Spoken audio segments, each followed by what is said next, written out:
Sugeng enjing, sugeng pepanggihan malih kaliyan renungan padinan GKJ Purwantara ing dinten menika Setu Kliwon tanggal 11 Maret tahun 2026.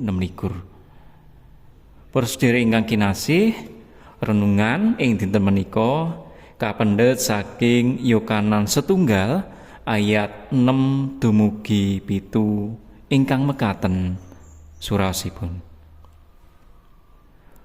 Ana priya rawuh kautus dening Allah asmane Yohanes. Rawuhe dadi seksi kapatah nekseni bab sang padang supaya dadya lantarane wong kabeh padha pracaya. Ingkang rahayu, inggih menika kita ingkang tansah mirengaken sabdanipun Gusti. Kita raos-raosaken lan kita lampahi wonten ing sauruting gesang kita. Hosiana, amin. Bapak Ibu lan para sedherek ingkang kinasih, renungan ing dinten menika mendhet jejer dadosa seksi. Salah satunggaling timbalanipun para pitados menapa dene pasamuan kejawi gula wentah kapitadosan inggih menika nelakaken paseksi.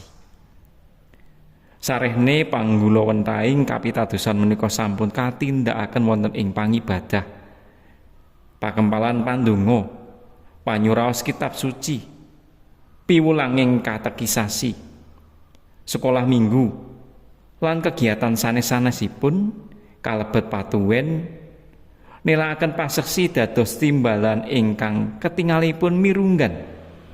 Ananging kebabaripun boten gampil. Minangka pasamuan GKJ Purwantara menika tasih kepareng ngawontenaken aksi sosial dhateng warga masyarakat ing sakiwa-tengenipun gereja saben taun sepisan. Wondene nalika wonten kabar bencana alam ugi kepareng nyengkuyung lumantar persembahan bencana. Mekaten ugi mbiyantoni masyarakat ingkang nalika kala semanten tinempuh ing Covid-19 boten pikantuk pambiyantu saking pemerintah. Sanadyan to mekaten menawi dipun bandingaken kaliyan pangrimating kapitadosan botimbangipun jomplang amargi waragat anggenipun nélakaken paseksi boten wonten prosedasanipun saking gunggungipun sedaya biaya operasional gereja. Para sedherek ingkang kinasih, awit saking menika pratelaning nas ing inggil saestu mbrek kula lan panjenengan nélakaken paseksi menggah Gusti Yesus sang pepadanging jagat. Pitakenipun kagem kula lan panjenengan sedaya kados pundi anggenipun saged dados seksi kados dene Yohanes. Sepisan bilih anggenipun dados seksi menika kautus dening Gusti Allah piyambak. Sanadyan dados seksi menika boten gampil, jer ingkang ngutus menika Gusti Allah piyambak. Pramila sedaya dados seksi. Laras kalian paseksinipun Jabur 23. Allah yaiku pangen satuhu pangrehna nentremken kalbu.